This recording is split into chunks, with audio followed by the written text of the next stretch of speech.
चलिए आ जाइए next question पर। थोड़ा सा ये क्वेश्चन स्टेटमेंट ज़्यादा है, तो बेसिकली चीज़ें हैं ये जो आपने पढ़ा होगा, बस उसी का थोड़ा सा अगर ध्यान दे देंगे तो आंसर क्लियर है। इसमें बोल रहा है consider the following statement for refraction of light through prism. Refraction of light through prism तो हमने क्लास 12 में भी पढ़ा था, क्लास 10 में भी पढ़ा था, प्रिज्म एंड स्पेक्ट्रा में, है ना, रिफ्रैक्शन फॉर प्रिज्म।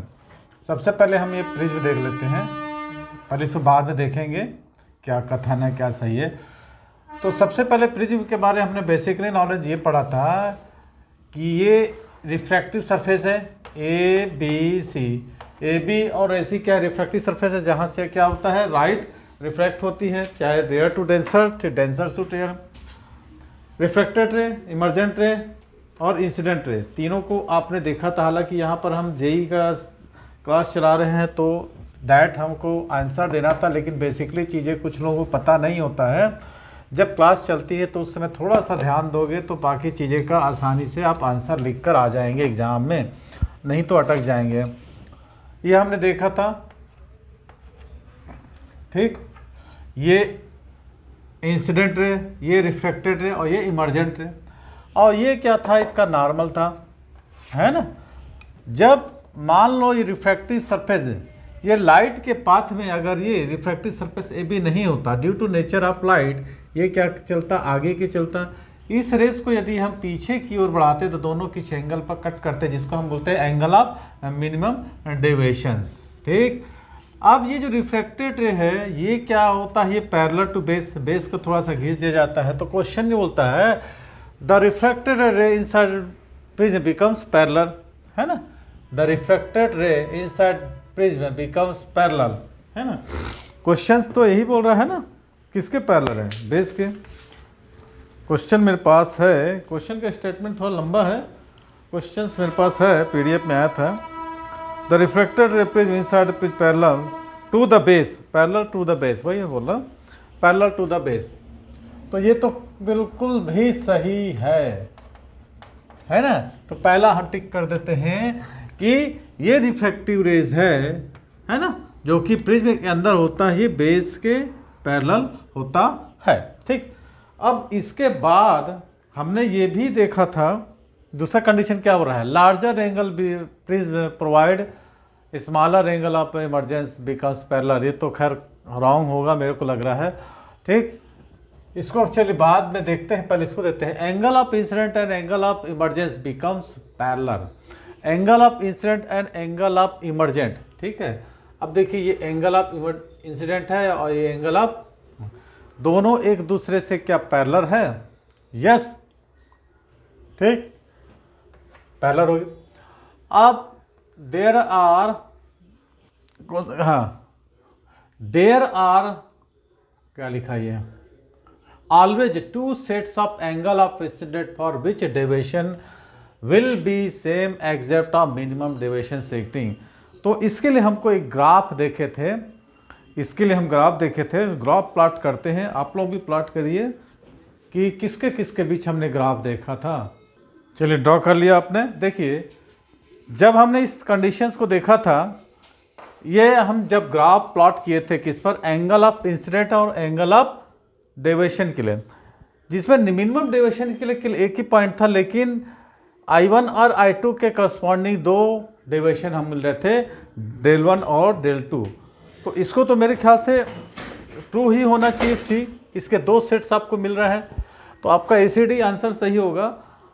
इसको डिटेल में एंगल ऑफ इंसिडेंट देखिए, इसको समझिए थोड़ा। एंगल ऑफ इंसिडेंट जैसे ही हम क्या करते हैं, शुरुआत में angle of incident I, E, R, ठीक है, ये R1 R2 होगा, ये प्रिज्म एंगल होगा, इसको हम बोलते हैं मिनिमम डेविएशन, ठीक है। तो एंगल ऑफ इंसिडेंट जब इंक्रीज करते हैं तो एंगल ऑफ डेविएशन क्या होता है, डिक्रीज होता है। जैसे जैसे हम एंगल ऑफ डेविएशन इंक्रीज करते हैं, एंगल देखिए, ये एंगल ऑफ इंसिडेंट है, ये एंगल ऑफ डेविएशन है। जैसे जैसे एंगल ऑफ इंसिडेंट हम इंक्रीज करते हैं तो एंगल ऑफ डेविएशन क्या होता है, डिक्रीज होते रहता है। But A curtain angle of incident, but A curtain angle of incident, the angle of deviation is minimum. जैसे जैसे हम इसको बढ़ाते जाते इसकी वैल्यू कम होता चाहिए। तो for maximum value of angle of incidence था, minimum value of angle of deviation, इसको हम क्या बोलते हैं, मिनिमम डेविएशन ऑफ, है ना, प्रिज्म। अब यदि और भी बढ़ाते हैं एंगल, तो ये कम होने की जगह क्या होती है, फिर से ऊपर की ओर बढ़ने लगती है।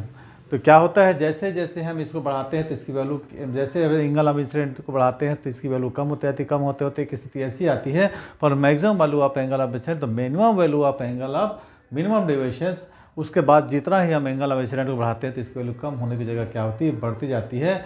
तो इसके एंगल ऑफ इंसिडेंट के इसकी वैल्यू 2 सेट्स होती है, बट मिनिमम डेविएशन की वैल्यू क्या होती है, एक ही मिलती है। तो अपना करेक्ट आंसर जो बोल रहा है, देयर आर क्या बोलता है, always 2 sets of angle of incidence, 2 sets of angle of incidence for which deviation while same except of minimum deviation setting. तो ये आपको ध्यान से रखना चाहिए, ठीक है। And after as the angle of incidence increase, angle of deviation also decrease, है ना। So least value of, the least value of angle of deviation is known as angle of minimum deviation. तो इसके लिए जो आपने पढ़ा था एक formula, i plus del equal to क्या था, एक मिनट,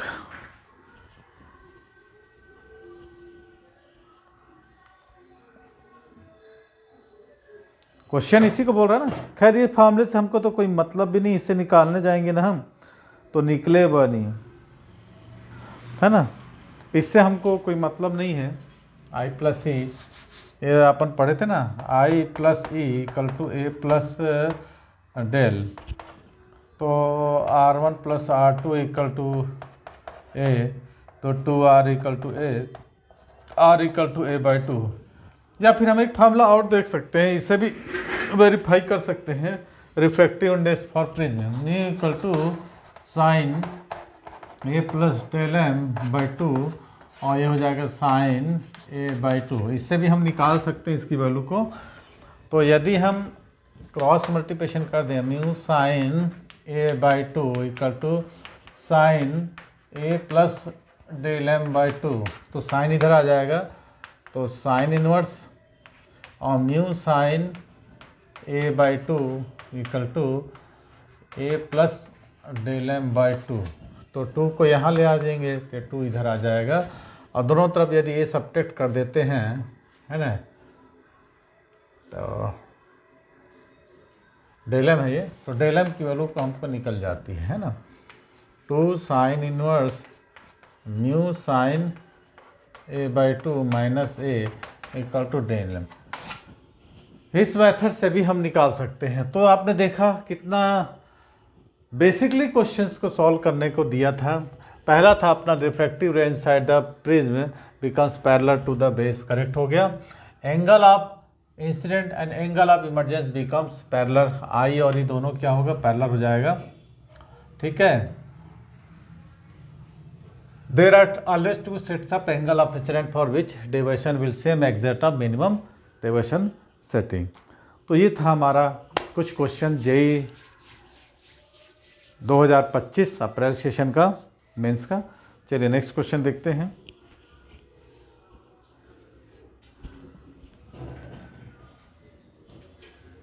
तो हमारा करेक्ट आंसर कौन सा हो जाएगा, ए सी डी, पहला नंबर हमारा ऑप्शन सही हो गया।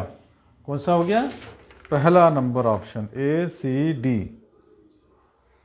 चलिए ऑप्शन 1 पर टिक करेंगे ना भाई, ए सी डी कैसे हुआ, अभी तो हमने समझाया, ए सी डी। चलिए next question. Thanks for watching.